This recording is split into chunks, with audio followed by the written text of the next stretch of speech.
Ladies and gentlemen, welcome to In the Corners. Hey, buddy. 17th episode. How you doing, Matt? Hey, I'm doing well. Good to see you. Big gym day for In the Corners today. Oh yeah, I was in the yoga studio too. Ooh, very good, very good. How'd it Getting go that for you? stretching. It was good. I was at the Esquimalt Rec just in case the fans want to come meet me. Just kidding. No, it's a great place. Reese, you're doing signatures between 2 and 3 at Esquimalt Rec. Exactly. In between sets, you come find me on that lat pull down. And good job, man. Yeah, absolutely.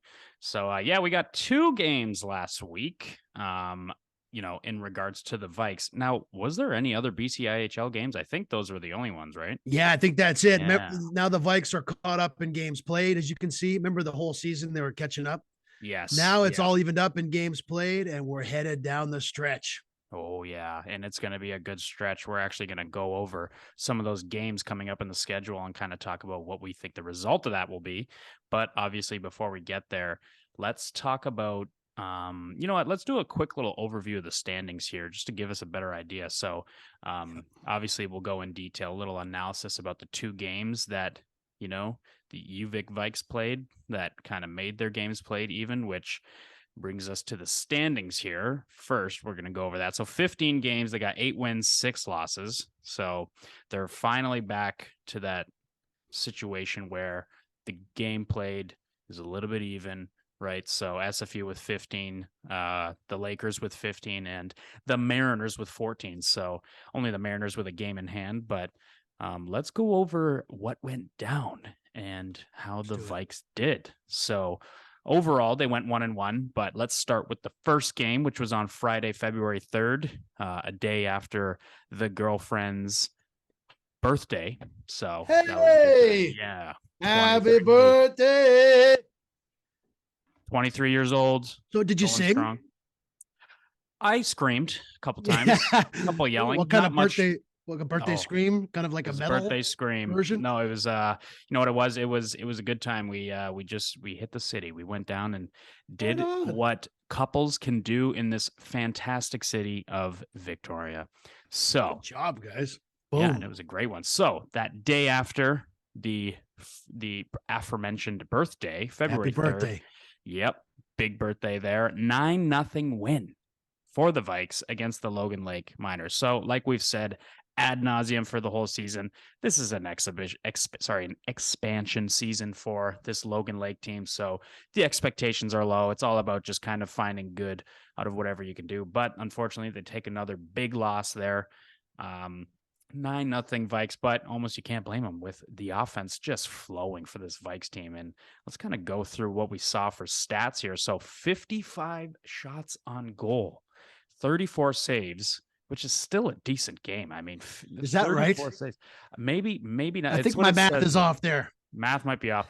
34 save for Matthew Wenz. Did they switch the goalies? They might be. That 44. Might be well, maybe they switched the goalies. Yeah, maybe they did. But Matthew Wenz, previously in the interview, in the hot seat to get interviewed last week. So definitely check out that episode. But he's a gamer. He's a gamer, great hockey brain, great kid. And we know that he'll be an asset for that Logan Lake team as they improve over the next couple of years in the BCIHL. But that's a great shutout for our boy, Jacob Drapeau. So he gets 27 shots on goal, almost 30 save game. Obviously gets that shutout. You love to see it. 8 different scorers for the Vikes. So you just love to see that depth go deeper and deeper in the lineup. And you know what? Looking at a lot of the results for the last couple of games since that showcase tournament at the beginning of January, that depth has been increasing more. And not to take away from the domination and offense that, that freshman line, Nolan, Braun, and Spears have been performing with, but it's just kind of like they're inspiring the rest of the lineup to get involved offensively. So you just love to see that. So in the first period, that was 3-0. They made it right with Pickett, Spears, and Voss all getting the goals. Do we know the assists on those? No, not right now. I mean, it's too many goals. It's a lot. There's yeah. So obviously you love to see Stratton Pickett get one there. I think he's a sophomore or a senior. Can't remember. Pickett is on a straight up heater. Yes. He's on a 6-game. I don't know if he got any points against SFU, but I like the way he's been carrying the Vikes the last 6 weeks. Him and De Go. I think I said that before, but Yep. they got their heart on their sleeve for the Vikes right now. Way to go, guys. Absolutely. You love to see it. Yeah, and then Logan Spears again. I mean, there's not even much to say about that freshman line. They've just been shining. They've just been playing great. And the last goal of the period was Brendan Voss, which you just love to see. Love Voss. He's always You working digging hard that? when we're, oh, yeah, I'm digging it big time because when we're doing the commentary in the broadcast booth at the E&H Stewart Complex, we're always saying his name. He's all over the place, Yeah. all over the boards, heavy in the neutral zone, and he works his behind off. Right. So Yep. moving to the second period, we get another 3-0 lead. I mean, sorry, another 3-0 period for the Vikes, makes it 6-0. So the first goal was scored by none other than Riley Braun. I mean, he was in the hot seat for the interview last week too. You definitely check that out. Hear a little bit of background. He's got lots to say. Great kid. He's going to be. I think you know what. This isn't even a hot take, but I think he's going to be a Vikes legend. I think There you him, go. Spears, and Nolan are going to be legends in this team. So, Take that, BCIHL. oh yeah, oh yeah. And once we get to that SFU game, we're going to talk a little bit more about these freshmen just bringing this Vikes team to a place that I don't think a lot of them thought they could go to. But moving on, still in the second period here, on the same line. Connor Nolan, he gets one there. That puts him in. Did he move up in a position for scoring or did he stay at 4? He's been right around there all year. Hey, It's been right he's at around there. fourth in the top 10 now. So Yeah. he's no joke. He's from the Notre Dame Hounds. Nope, no joke at all. He's got 29 points on the year. I'm pretty sure he got a couple apples and he got a goal. Oh, yeah. Oh no. Yeah, he got a goal and a couple apples, I'm sure. So Yeah. very good. 29 points for him on the season in 15 games. Love to see it. And in the second period for that third and final goal to make it 6-0. Matthew Hermary, which again, just like Brandon Voss, he's an experienced guy in this league. He's all over it. Tough to play against, tough to match up against. Love to see him get one. So moving on to the third period here. Noah Kelly, he gets the first one of the period. I guess they went 3-3-3 for each period when making it 9-0, right? So Noah Kelly gets one. You love to see that. Finn Withy, he's another guy. We interviewed him, correct? Yeah. Yeah. So another guy First in the hot goal, seat. way to go, Finn. Beautiful. Way to go. He's been playing great. He's been all over it. Moving the puck good. Again, there's not many players in this lineup that are dead quiet. It's just they're involved in different ways. They might not be on the score sheet, but they're involved in other ways. So, yeah, to make it 9-0 in that third period, and this the end of the scoring for this game was Noah Kelly again. He shows up and gets another goal. That's a 2-goal night for him. 3 points for Stratton Pickett, Connor Nolan, Noah Kelly, and Logan Spears, and Dustin DeGo with 2 assists. So another guy we've interviewed, Dustin DeGo, our guy, the assistant captain. He gets 2 apples.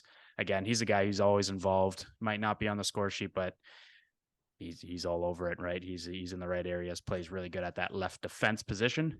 And so I see here only 2 minor penalties for the Vikes the whole game. Yep. 2 minor penalties for the Vikes, only 1 for Logan Lake. You love to see it. Of course, it's a 9-0 game, so you don't expect too many penalties to be called. But again, you got to find ways to improve no matter what the result is. And that's one thing that the Vikes obviously wanted to improve on since the beginning of the season is just taking less penalties, giving themselves a way better opportunity to get a win. So it was a rumble in the Logan Lake jungle. It was. I do want to give a shout out to Trapeau, though. 27 shots on goal. That's not nothing. That's a nice goose egg for Trapeau. That's his second shutout of the year. And then we'll look in the SFU game coming up next. The Vikes put him in there against the champs. Yeah. So Trapeau playing well and feeling it for the Vikes. Yeah, you love to see it. And obviously, with Blake Pilon right behind him, who's also been playing some good hockey, you just love to see it, right? You love to see the goaltender depth just, perform for this Vikes team. So as of today, a couple of things we want to go over here. So Nick Wicks, he's at 38 points in 15 games. I'm pretty sure before that it was Garrett Dunlop. Yep. So yeah, he was leading for a long time, but Nick Wicks finds himself at that number 1 position. He's been having a season. And then number 4, obviously, like we mentioned before, Connor Nolan. You love to see that 29 points in 15 games. And only 2 spots below him is Riley Braun. And only 4 spots below that is Logan Spears. So that's the line right there, all within the top 10 of scoring. Come on, right? So The Vikes huge, are up there. huge stats. Oh yeah, they're getting up there. And in defensive scoring, Kara Midshiff is at 18 points. He's been great. Him and Adam Morton both been very, very good. Cross with 15 points, and who's tied with him? Dan Gattenby, the big captain for the Vikes. So I knew he was going to get involved offensively, and look at that, point per game. So you'll love to see that. And let's tell them. I'll let you tell them about the goalies. Talk to these people about the goalies in this league. What's been going on there? Yeah, goalie wins in the BCIHL. Dolan from SFU has 7. Derek Krall has 7 wins. Andrew Henderson, 6 wins. And in 4th place is Jacob Dupro with 5 wins. Henderson has all the save percentage and the goals against average. I think that's because they play Dolan. Well, they play them pretty equally. So yeah, hard to get a feel for who they're going to choose down the stretch. Looks like they got 2 good goalies there. Amazing goalies.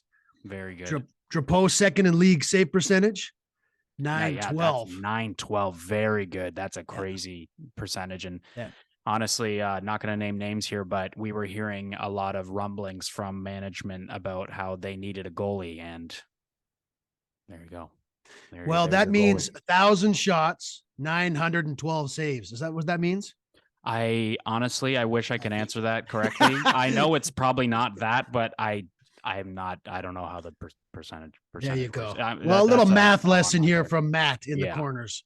I just know what range is good. I know if it's above 890, they're a good goalie. If it's below that, no. Goals against average. Henderson's letting in under 1 goal a game. That's pretty good. 0.92. Very good. Dolan, 2.22. And 3rd place, again, Drapeau, 3.14. The difference being the Vikes, what are the Vikes at? 8, 6, and 1. So Drapeau's, he's letting in about between 3 and 4 goals every game. The team is 8, 6, and 1. The Vikes are a great team, but they're not dominant like SFU. Right. So take those into consideration when you're thinking about goalies in the playoffs. My point being, Drapeau is right there with the elite goalies in the league. Yes. Absolutely. So we better not hear more of those rumblings about we need a goalie. All right. Don't want me in there. No, I mean, me and you we did not believe that was a good take. We were like, what? That's not the problem. At least maybe if I could play goal with a drum set, I would set up the cymbals and distraction. I would just be, I'd be ready, And then if the puck went off the kick drum or whatever, then it would be just a mess. Make a nice beat, and it'll sound like a and probably, I don't know if it's been done before, but maybe a beer league game coming to near you. There you go. That's Matt Good. Sign him. I'll let you take the lead here for the SFU unfortunate W. Unfortunate for the Vikes, obviously fortunate for the Red Leafs. Of course, they take a 5-3 W. It was a 5-1 game after the second period, I'm pretty sure. So what went down there, Matt? Well, one of the things we talked about in the interview with Riley Braun was, how is UVic going to stack up against SFU? What can they look to gain an edge? One of the things Riley said was the power play. Right at the start of this game, the Vikes had a 5-on-3. They were unable to score on that. There was a lot of penalties in the first period. It's not like SFU they had a 5-on-3 too. It wasn't as if it was a strange first period because each team got a chance on the 5-on-3. Definitely specialty teams, a big key to this game. The Vikes 0 for 4, I think maybe 1 for 4. And SFU 1 for 7. Nick Wicks, he opened the scoring. Jackson Egan got 2 goals for the Vikes. Logan Bromhead, one of the backbreakers for the Vikes was a buzzer beater in the first period, made it 2-1. So it was 1-1, but a buzzer beater made it 2-1. And then a couple quick goals to start the second period. Ledyard and Buddy Johnson redirected shots, a shot from the point, tipped shots, a lot of that type of goal in this game. Shots from the outside getting redirected and going in. 5-1, like you said, after two. And then the Vikes, they get 2 goals in the third period, make it 5-3. Lots of penalties clogging up this game, 15 minor penalties. Andrew Henderson played in this game. He's the tall goalie that we were talking about. Yeah. SFU. 956. Yes, SFU. We got to do a little SFU breakdown here. We've been keep hinting at that, but there wasn't any no broadcaster on the game on Saturday, so it was hard to kind of tell who was who. Oh, okay. But I think they got Lacasse, Parkhouse, and Hilton, Wicks, Ledyard, and Orchard. And then on D, I think they go Cross with Cameron Chin. He's sick. Same with Care Mischief. I think they have Care Mischief with Keanu Robinson. So right there, you have kind of an all-star lineup, just the first 2 lines. Oh, yeah, clearly.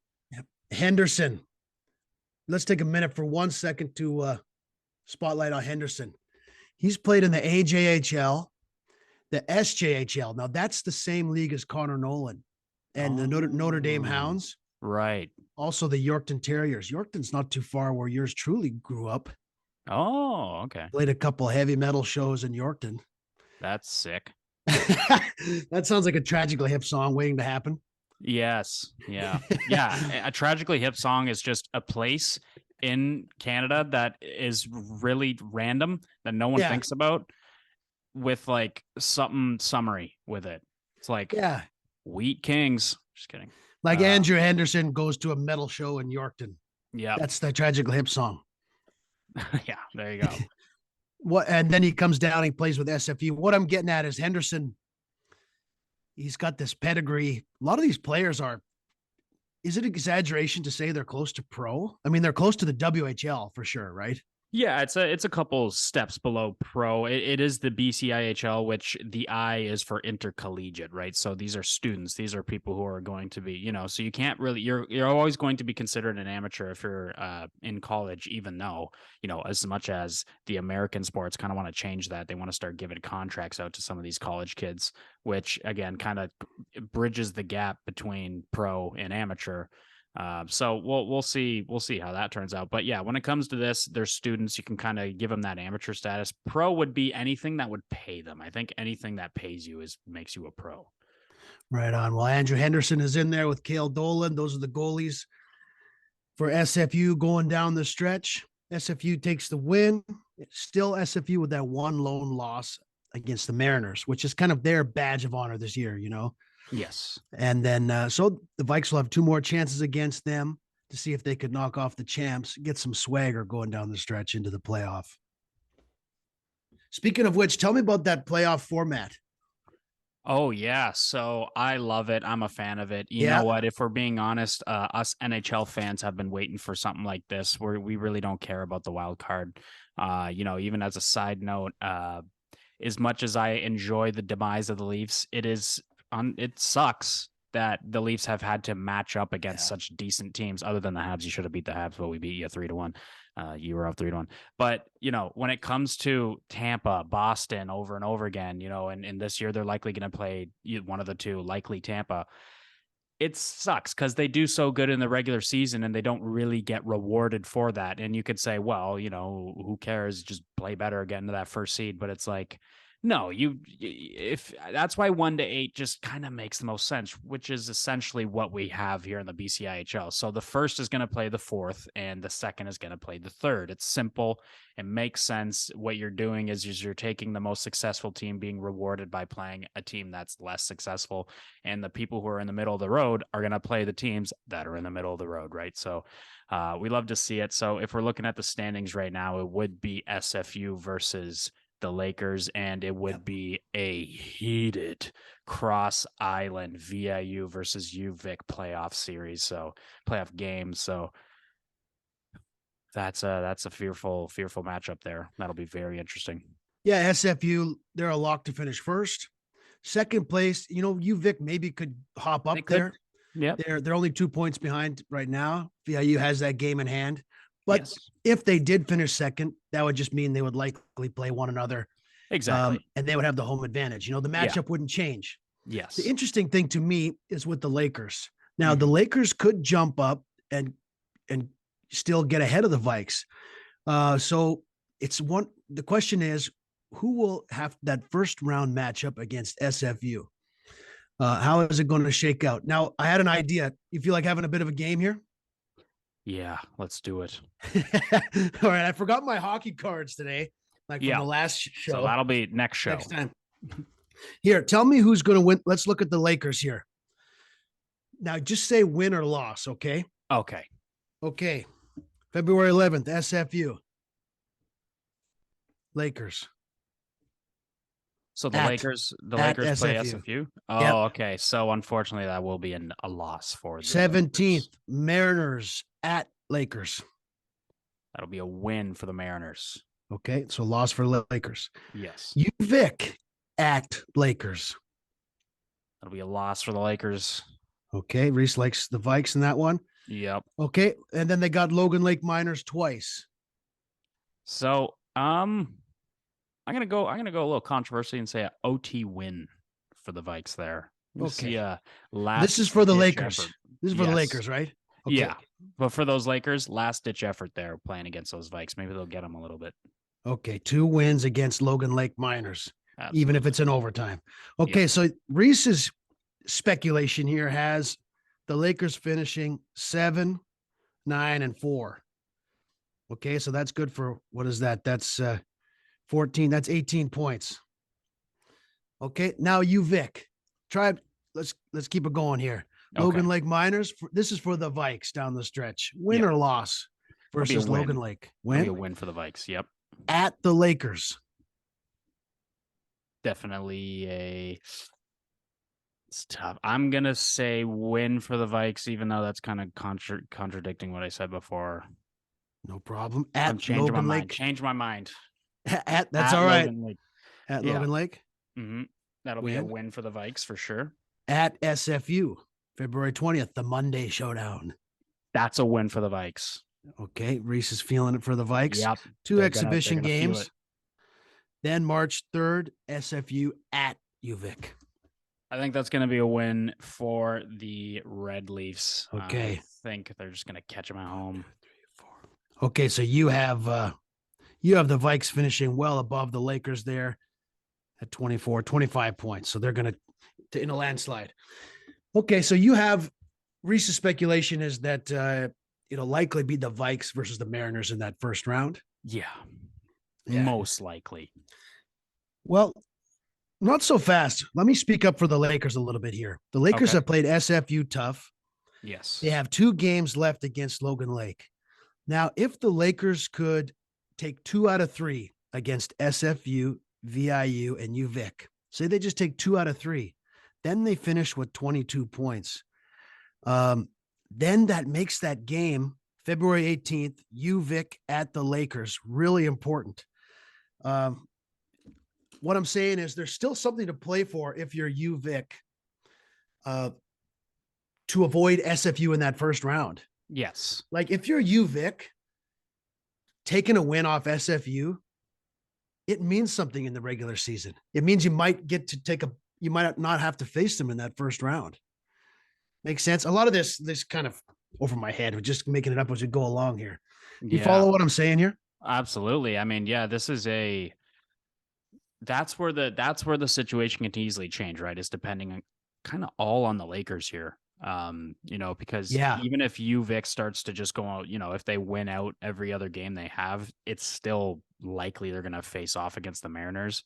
Unless, again, another scenario is the Mariners just go through a string of losses and the Lakers overtake them, assuming that, UVic wins out. Right. So there's there's 2 scenarios, but I think it all kind of depends on the Lakers. Right. My prediction is that Mariners are going to stay kind of the production that they have had for the whole season pretty much, which is like kind of like win loss, win loss. You know what I mean? My point with this exercise, Reese, is that UVic, you're in a good spot. You're in 3rd place. You've played the Mariners well this year.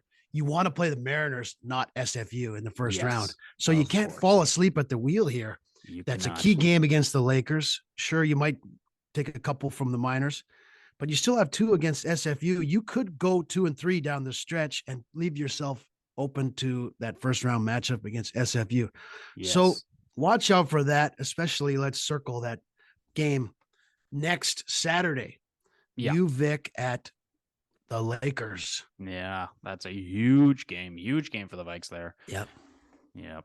So We'll be yeah, back this honestly, Friday though against the Miners for starters. yeah, we're gonna see them on Friday. Obviously another meeting last week. We take that 9 nothing W. Hopefully they can Yeah. repeat the same offensive output at home this Friday. So also a little teaser. We got a very special piece of content coming out for this Friday. We're gonna be creating it. I'm not gonna give away what it is. We're gonna do it and then we're gonna put it out and you guys can do with it what you will. So it's a little something different. It'll be pretty cool to kind of stray away from the Zoom situation. And of course, you can find us on Hockey TV if you're able to get it.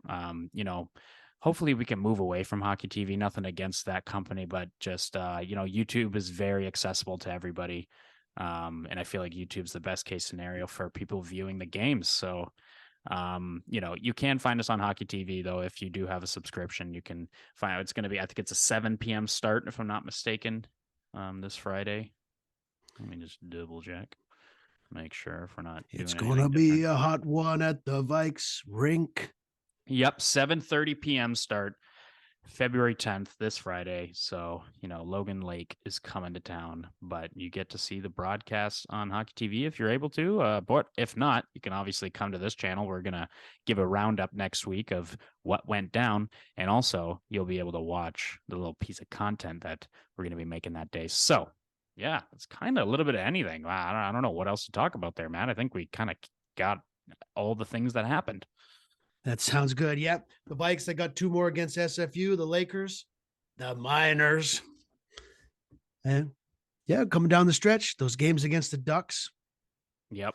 I do Oh, want to that's say, right. Forgot about yeah, those. Yeah. I do want to say, Reese, LGBTQ people in hockey. Yep. We have all kinds of teammates on our team, and we want our teammates to be who they are and to celebrate one another. And I know it's been in the news with hockey chatter, right? Right.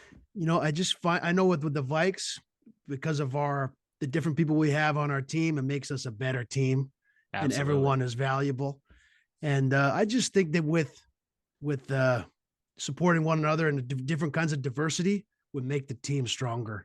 Absolutely. And if we keeping people outside because of their skin color or their sexual orientation, their gender identity, we're going to miss out on a lot of good teammates. So we want to have a strong team, and that's what I'm about here. So yeah, absolutely. I'm all about the team. Yes. Community, the unity.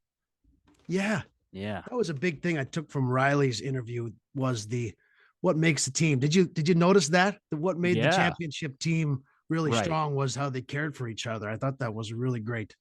And unfortunately for them, it was a tragic event that, definitely helped bind them together.